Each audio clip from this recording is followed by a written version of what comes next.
Iba yung tatay o nag-usap pa kayo ng tatay tungkol sa mga bata.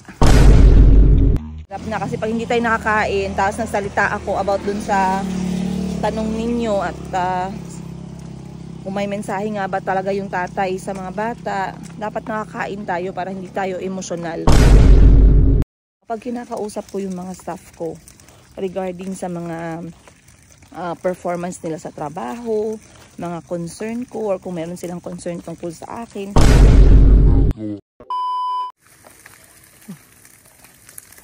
Kate? Kate ang ulo mo?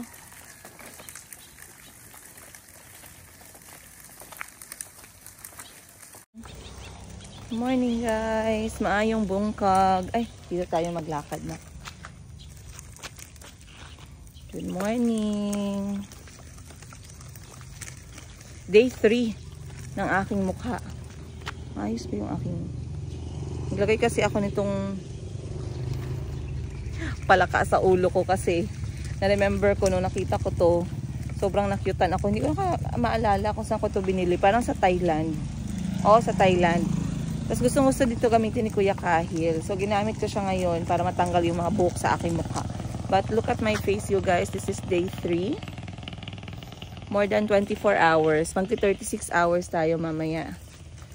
Ay, mali pala. Ay, 24 yes, 36 hours and then 48 hours tayo mamaya.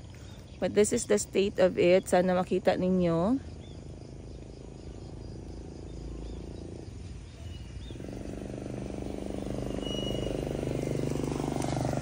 Ayan.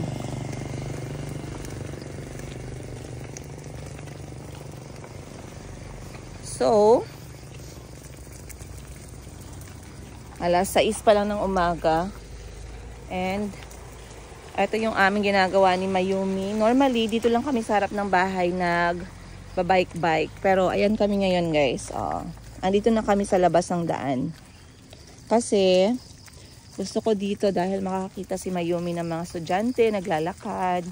Makakita siya ng mga motorsiklo, mga kotse, busy-busy konti. Dito lang naman kami sa gilid ng daan. Tapos yung speed namin nasa ano lang. Speed number 3. Ang speed namin, speed number 3. Tapos naka-seatbelt po si Mayumi. Ayan, may seatbelt po siya. Seatbelt. Oh, may seatbelt. Tapos nakita ko yung weakness nito. Ito pala siya. Ito yung weak link niya. So dapat pag inikot-ikot ko siya, hindi dapat pa ganito. O hindi ako pepersa dito. Dapat ganyan. Para hindi siya masira at mas matagal pang magamit. Pwede pa naming maibigay sa kanyang pinsan na baby. Kapatid, anak ng kapatid ko. So normally si Mayumi nagigising alas 7. Ngayon nagising siya ng alas 6. Kaya mabuti din kasi mag-walking kaming dalawa. Habang si Chico at si Calvi ay nagpe-prepare papunta ng school. Nalungkot ako kasi sabi sa akin ng guard. Hindi daw sila masyadong lumalabas talaga nung wala ako dito. Hindi katulad daw ng ginagawa ko talaga. Kasi yung kapatid ko takaw tulog yun. Tapos si Parts nilalabas na yung mga bata hapon na kasi pagka morning, pagdating niya, ihatid niya yung mga bata sa school. So, importante kasi sa akin ganito, nalalabas ko yung mga bata, lalo na pag maganda yung weather. Na-appreciate ng mga anak ko yung mga ganitong labas namin. Napapalingon si Mayumi sa mga dumadaan. Ayan, turn na ni. Nak, turn. Yeah. What's that? It's a truck.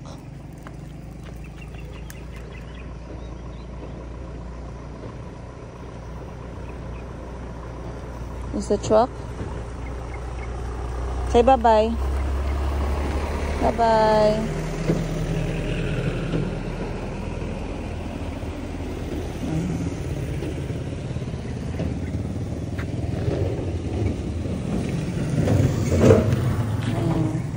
Diba, napapalingon siya guys. Nakita niyo yung ulo niya. Lumiliko-liko. So, babalik na kami sa bahay pag to make sure na naka-ready na yung kanyang mga kapatid. So, si Mayumi po ngayon ay 1 year and 6 months. Magdadalawang taon na siya. Alhamdulillah, God is very good. Thank you, Lord. Lord sa pag-aalaga at pagmamahal sa aking mga anak. Magto 2 years old si Mayumi ngayong January pagkatapos ng Pasko. At meron nga pala ako nakitang tanong. Ang tanong is, Madam, nung pumunta ka ba ng Uganda, may mensahe ba yung tatay o nag-usap ba kayo ng tatay tungkol sa mga bata? At ano ang mensahe lalong-lalo na kay Mayumi? Mensahe ng tatay lalong-lalo na kay Mayumi. So mamaya pag medyo nakakain tayo, naka-freshen up, nakapagkape, nakapag-ayos, yung kalmado yung puso natin, mamaya ako sasabihin sa inyo. Lalo na kapag hindi tayo nakakain, mahirap na. Kasi pag hindi tayo nakakain, tapos nagsalita ako about dun sa tanong ninyo at kung may mensahe nga ba talaga yung tatay sa mga bata, dapat nakakain tayo para hindi tayo emosyonal. Minsan kasi yung emosyon natin nakakadagdag lang yan kapag kagutom tayo eh. At pangit na emosyon yung lumalabas kapag gutom tayo. Kaya ako, sekreto ko to guys as amo. Kapag kinakausap ko yung mga staff ko regarding sa mga performance nila sa trabaho, mga concern ko, or kung meron silang concern tungkol sa akin, ang ginagawa ko, pinapakain ko muna ang lahat. Para kapag nag-uusap kami, focus sila sa sasabihin nila. Hindi sila nadidistract na gutom sila, or hindi sila, alam niyo, minsan kasi nami-misinterpret natin yung emosyon natin dahil lang sa gutom eh. Morning! Dahil sa gutom. Pero kapag kabusog, mas nakakaisip tayo ng mabuti kung ano yung tama at mali.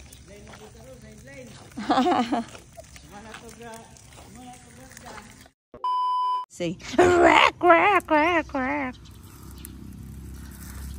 Tiki, tiki, tiki. Yeah! Come, bike, bike. Push, push. Push your feet. Push. This one, this one. Push that one. This one, this one.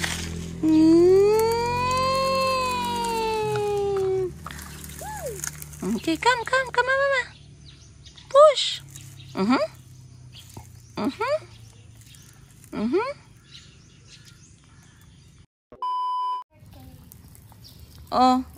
Ado.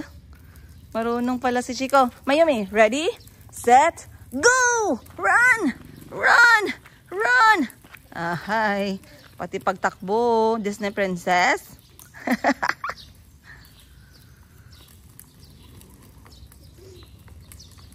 Isang oras na siya guys naglalakad. Ngayon si Chico tapos nang kumain. Mamaya pa siya mag-prepare pa school. So nagbanding muna sila. Si Calby nagbibihis na. Oh, diba? Sana all. Pag tayo ay matanda na, sana'y di tayo magbago. Ba yan? Okay guys. So, ayan, naka-1 oras at kalahati na kami dito sa labas. O, diba? Ang ganda ng umaga. May nakita ako kanina, guys. May bahay dito. Saglit po, nasan ko lang. May bahay dito sa amin kung saan nagpalagay siya ng 2nd floor na maliit lang. Hindi buong ano talaga. May upuan dyan, gang.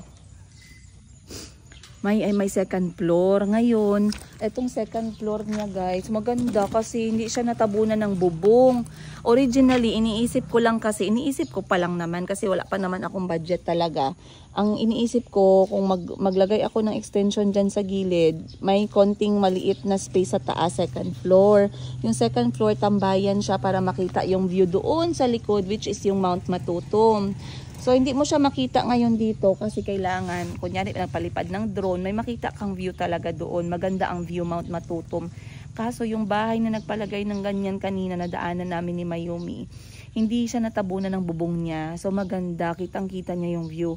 Kaso yung akin, hindi ko sigurado kung nagpalagay ba ako ng extension dyan or baka dito na lang siguro ako magpalagay sa kabila. Dito na lang siguro ako magpalagay sa taas nito. Hindi ko lang alam kung that's a good idea. Tanungin ko pa si Parts ng kanyang ng kanyang professional advice. Professional. Ay, Bani, si Mayumi gang ha, baka may magdaan na kotse or what. Okay lang siya dyan pero medyo mainit na kasi, mga 10 minutes siguro. Mayumi, halika. Yan na pala siya eh. Ay, wag. Bakit mo hayaan ang monster kainin ang kapatid mo? Kunin mo siya. Ba't mo hinayaan? Di ba you're the brother, you're the superhero? Di ba you protect your sister? Oh, balik ka doon. Kaya ikaw man si Deadpool, go protect your sister. Dali. Aso. Sabihin mo, Mayumi, I'm coming.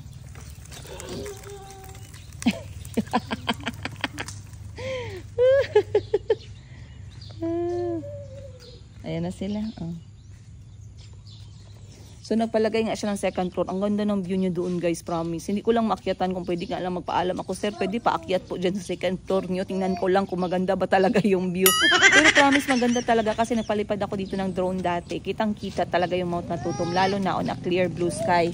Katulad ngayon, sobrang ganda ng sky, diba? Tsaka maganda rin dito na side sa akin. Wala masyadong wire dyan kasi sa kanila madami ng wire kasi puno na yung bahay. Dito naman, pag nagka-wire, sa harap lang naman siya. So, hindi pa din apektado yung sa likod. Kasi dito parang alanganin ako parang matatabunan po siya ng bubong. So, yan na po yung ating gate update. Ayan, konting-konti na lang. Baka nagtanong kayo bakit pa ganyan siya, no? Kasi, alam nyo guys, ang pangit kasi ng ang utak ko may problema. Kasabi ko, kapag kapatayo yung bakal, para ako nasa kulungan. Parang nasusuffocate ako, huwag mag-away. Ay, nako, Mayumi, wag naman. Wag mag-away, wag mag-away, wag mag-away. Mayumi, lupa manggod yun, anak. Sorry po. Say sorry to Chico. Say sorry to Chico ka. Say sorry, Chico. Wag, dirty manggod yan. Marumi manggod yung asukal. Marumi manggod yung gilaruan mo, tas gilagay mo sa mukha ni Chico. Sorry po. Bye ka na. Bye. Go. Ay, dirty lagi. Madumi lagi. Wag mag... A few more. Hi guys! Maayong bungkag. Buntag. Pinureksyonan ako ng anak ko. Calvi, very good. Marunong talaga siya magbisaya. Maayong buntag means? Good morning. Okay, sige. Buntag pa ba? Tama. Buntag pa guys. Alas 11. Maayong buntag from Tawong Disiplinado sa Disgrasya ang Tulay. Okay, sige. Paalis kami ng Jensen ngayon guys. Kasi nakatanggap tayo ng imbitasyon. Okay, mag-alala. Ako lang to. Hindi tayo artista guys. Nang tabon lang tayo. Kayo no, masyadong mainit si Haring Araw.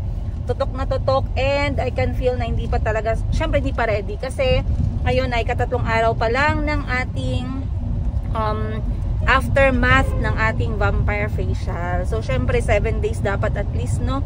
Talagang alagaan natin yung mukha natin. Pero ang hirap kasi talaga, guys.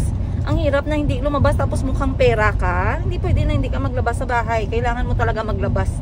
So, if you really have to go out, make sure na mag-put ng sunscreen. Matigas kasi yung ulo ko, Pero ngayon, mas mapapagastos tayo pag mas matigas pa yung ulo natin. Tsaka mayroong nag-comment na, madam, hindi lang naman kasi yan para maproteksyonan yung ano mo, kundi din yan. Ang tawag mo doon, mga cancer. Okay, sige, go. So, again guys, paalis kami ng Jensen ngayon. We are going to ano ang sikat sa Davao? Ano ang tawag mo sa Davao? Ano tawag sa Davao? Ano tawag sa Davao parts? The capital of the durian capital of the Philippines. Ayan. 3 oras lang galing sa Jensen. At tayo ay pupunta ngayon sa DAVAO Davao. Ayun. Sa lahat ng mga taga Davao dyan, hello, hello, hello. Princess Iga once again, guys. Hindi nyo lang ako masyadong nakita kasi feel na feel ko tong aking itsura. Baka alam mo naman bini, no? Binilog-bilog, yes. Pero hindi bini. Okay. Ako lang tumatawa sa joke ko. Okay lang. Hindi ko alam kung natatawa ba kayo sa joke ko, guys. If natatawa kayo, ibig sabihin nun, medyo medyo effective pa tayo ng konti. But, nagmamadali ata si Parts. Parang may meeting kami, 100 yung takbo. It's like 10 minutes. Malayo pa kami sa Davao. Sobrang layo pa. Sino nga ba nag-imbita sa akin? Siyempre walang iba kasi wala silang choice. Inimbitahan tayo ni Madam Ten Gibbs, yung aking kapatid na merong kakayahang mag-imbita. Sana ayun. Inimbitahan ako ni Madam Ten Gibbs. Ilang beses po akong humindi sa kanya kasi sabi ko Ayoko sis, kasi ang dami kong bayarin. Hindi ko muna ipagpapatuloy yung aking buhay, yung yung ating life. Kasi YOLO, you only live once. Paano pag wala kang pera, wala kang budget, paano ka mag-live once? So sabi ko, wag na muna sis, maghanap muna ako ng pera. Guys, araw-araw guys, 3 days, 2 days, 1 day, hindi ako tinigilan. Sabi niya, sama na kayo ng mga bata para mag-enjoy din kayo, mga bata, makapag-swimming, ganun. Nabenta niya ako dun sa isama ko yung mga anak ko kasi ayoko talagang umalis na hindi sila kasama, lalong-lalo na muna ngayon sa mga ganyan, mga lakad-lakad. Not unless talagang pera yung pupuntahan ko, ay hindi ko talaga sila pwedeng masama. Pero ngayon, sabi ng kapatid ko, mag-e-enjoy naman daw yung mga bata. So sige, go. Nag-convoy kami ng mga pagitan namin 2 oras. Nauna na silang lumabas mga alas 9, alas 10. Kami ngayon pa lang kami nakalabas talaga ng Gensan dahil yung mga anak ko ay may pasok pa sa school. Si Calby ay nag-aral muna and then si Chico ay nag-aral din at nag-take ng deworming tablet. Kasi ngayon pinatawag kami sa school dahil daw merong libreng deworming tablet. Naalala ko before, takot ako sa deworming guys, mga word na deworming, mga purga-purga kasi yung lumalabas buhay. Gumagapang sila palabas sa tenga, palabas sa bunganga, ay nakakatakot. Naalala ko kasi meron din ako mga ganyang moment nung bata pa ako at mga kapatid ko nakita ko, so nakakatakot talaga yung basta bulate na lumabas sa katawan mo, di ba? Ngayon bagong-bago na pala yung pampurga guys. Ang pampurga ngayon, tinutunaw niya yung mga walang kwentang uod sa katawan natin, mga parasite. So tutunawin niya, hindi na siya lalabas ng buo at buhay. So masayang-masaya ako dun. At sabi nila, konti lang daw yung budget ng government. So hindi lahat talaga o hindi buong taon merong available. So talagang pinagbigyan ko yung aking mga anak. Si Chico nakaano siya ng 1 buong tableta. Si Mayumi naman ay kalahati. Then si Calby din ay 1 buong tableta. Kasi sabi nga nila kanina, dahil meron kaming seminar tungkol sa Pinggang Pinoy. Pinggang Pinoy basically balanced diet ang pinakita. Go, grow, and glow. Go is protein. Tama ba yun? Glow is prutas at gulay. And then go is kanin. Or baka baliktad guys, no? Tagal ko na hindi ko nakita yung ganong klaseng chart. But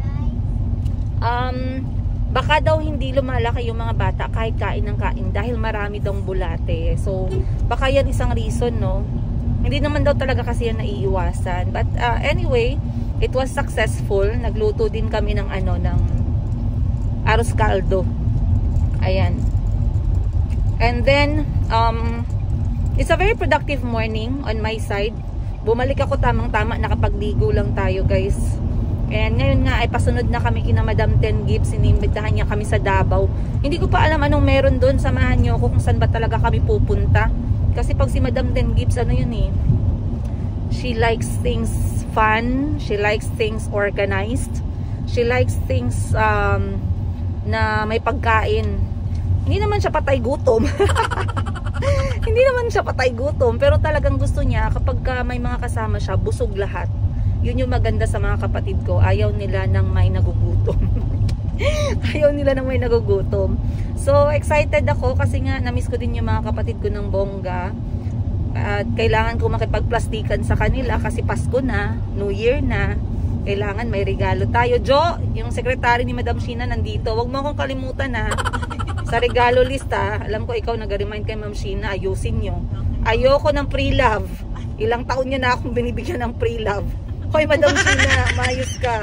Huwag kang kuripot sa akin sis. Ako lang yung kapatid mo na marami kang nagbigay sa'yo ng maraming pamangkin.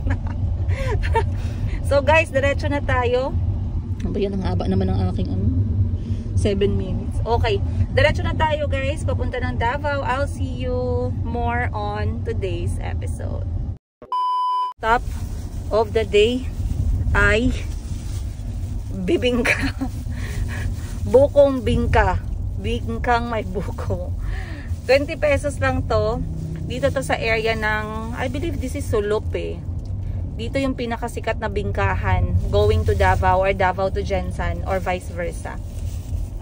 Sobrang mainit pa, bagong-bago kasi magkakatabihan sila dito. Halos magkakatulad lang ng benta. So ano yung kaibahan nila? Dapat mainit mainit at bago at presko, di ba? So, ito 20 pesos, 5 piraso. At sobrang bango niya, guys. And what I really like about sa kanilang luto ay maliit siya. Bite size na siya. Ito yung bibingka na merong buko. Tikman natin. Sarap. Sarap naman talaga yung bibingka, be.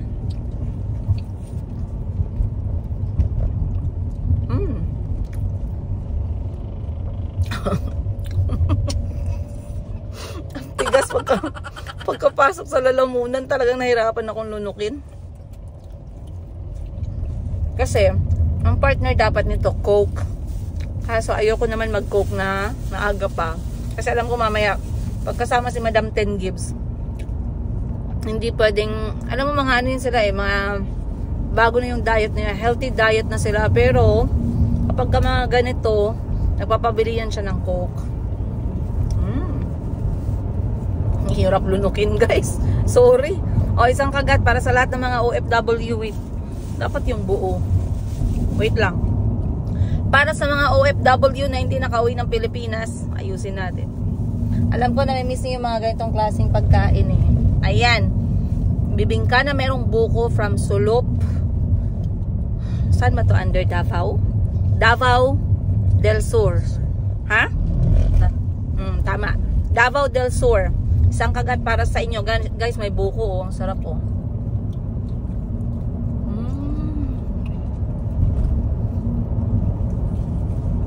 Yun para sa mga OFW yun ha.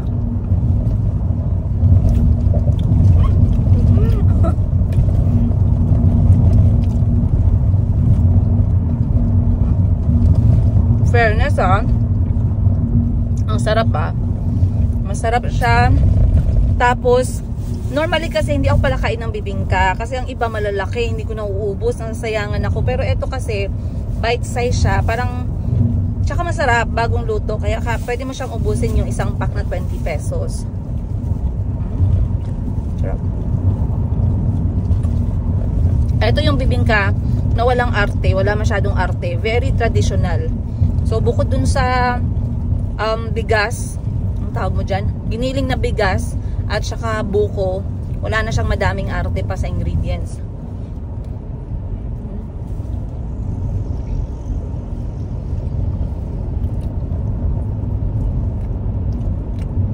Good.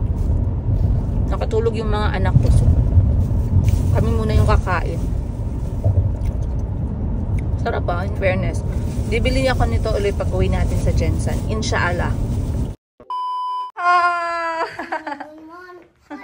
Kaldi, tanggalin mo yung bag sa ulo mo, anak. Magsakit yung ulo mo. Wow. Why do we have a TV in our bedroom? Ay, hindi ba natin to bedroom? Sa hotel man to. Oh. Diyan pa pala isa, oh. And then why is there a TV here? We can sleep here.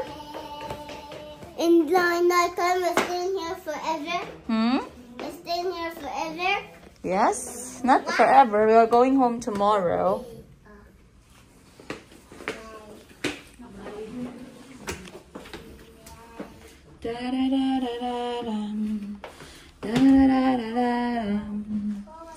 Unan. May dalawang unan. Extra. Merong rope. Merong slipper. Toilet. Shower. And bathtub. Come here. Come pee-pee here. We have a bathtub? Yep. Gusto mo yung bathtub? Yan ang water ng bathtub. O, ihi na.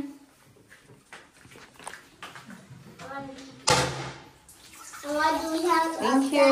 This is honey. Ta, come watch TV.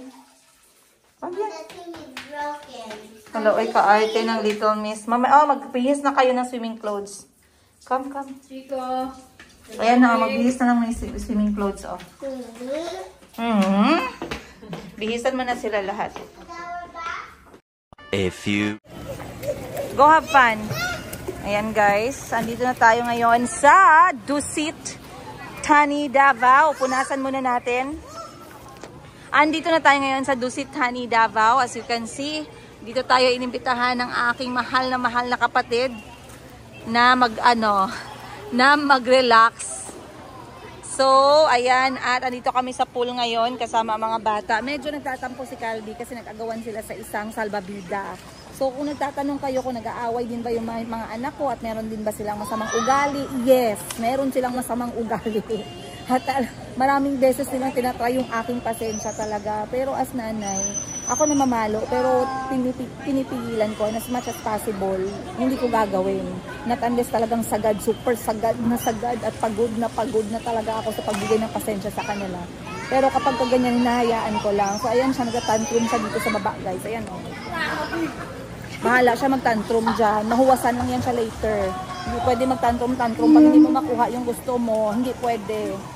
Mag-move on ka. Ngayon pa lang, 5 years old, 6 years old, mag-practice ka na. So si Chico kasi mas bata, sabi ko hayaan niya muna yung kapatid niya na maglaro ng salbabida.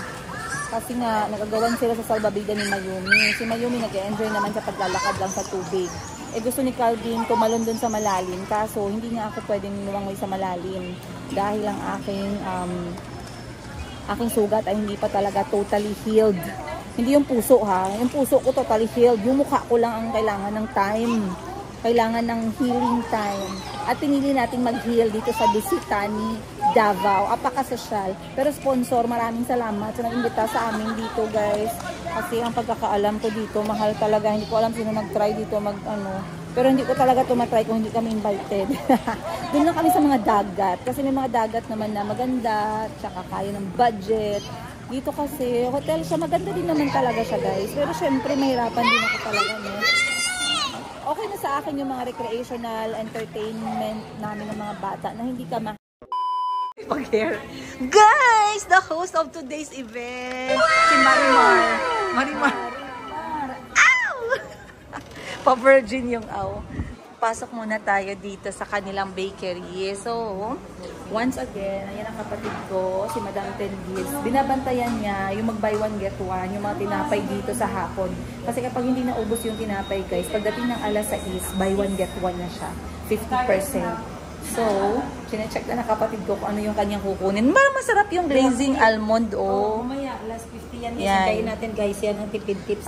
Yes. I love that. Ako mahilig sa tinapay, guys. Ay, wow. So, itong durian 3D cake, 750 na lang.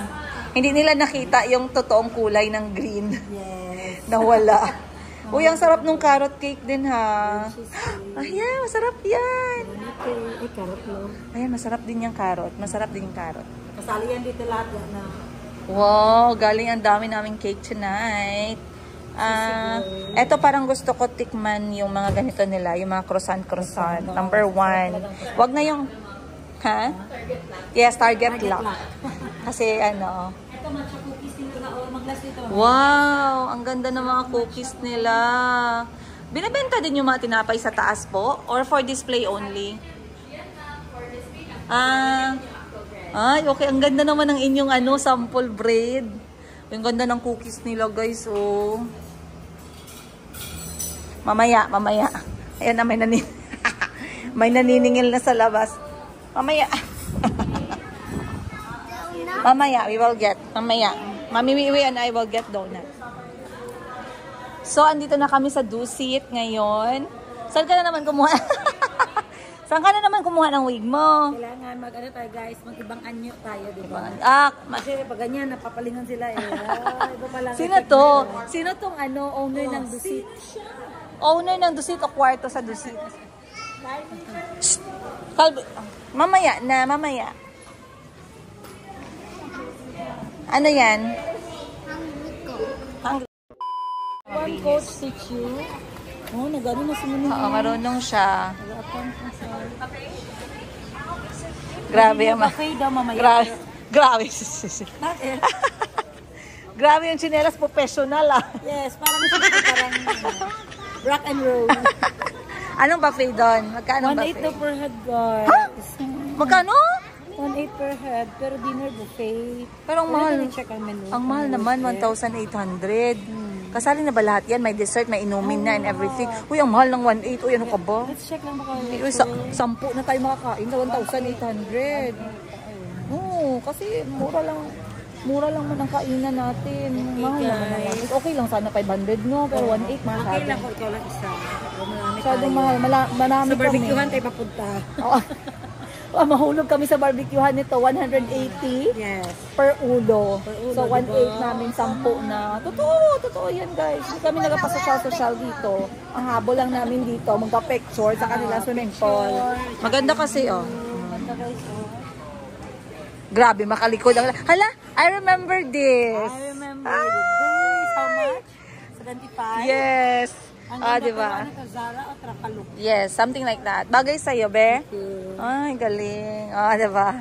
Kasyang-kasya. Parang madami kang mga ganyan that time. Hindi ko na nasuot. Sana yun. Sabi ko sa Ganda. tingin, malamig sa mata guys. Oo, malamig siya sa mata. Very good ka. Para kang swimming pool.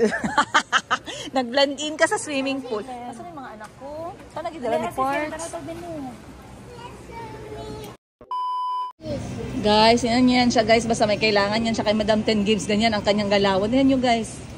Guys. Wag, akala kasi nila, hindi kasi may nagsabi, makita daw nila kayo, tayo, sweet daw. Hindi, wag kayo maniwala guys. Eh, malapit na kasi ang Pasko.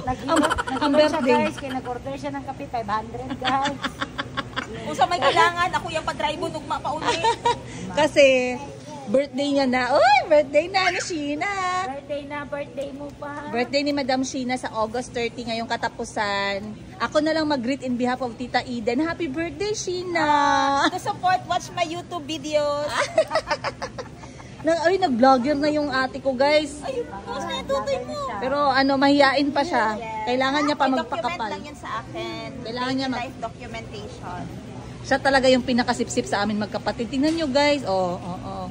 May ginahingi yan siya, alam ko, bayel. Ano naman yan? 18 karat Saudi gold Ayan na naman. guys, kape. Akala niyo mura ang kape sa dusit? Ang mahal kasi ng kape dito, sis. 500. Sis, ba't ka nag-order? Di ba sabi ko may 3-in-1 ako sa Kasi taas? dito lang mawala ang sakit ng ulo ko. Magbili ako 3-in-1, 18 pesos. Magkano nagkasakit ang ulo ko sa 3-in-1? Arte nito. Sabi ko na kanina, Parts, ihinto mo ako dun sa may sa may tindahan. Magbili ako ng kape kay mahal ang kape dun, 500 ang baso. Tapos 18 pesos lang pala yung Nescafe 3-in-1. So bumili tayo guys, yun yung kakakape natin mamaya. Bawal mag-order sa restaurant. So bihisan ko na si Mayumi dahil kami ay aakyat na para makapagpahinga naman tayo.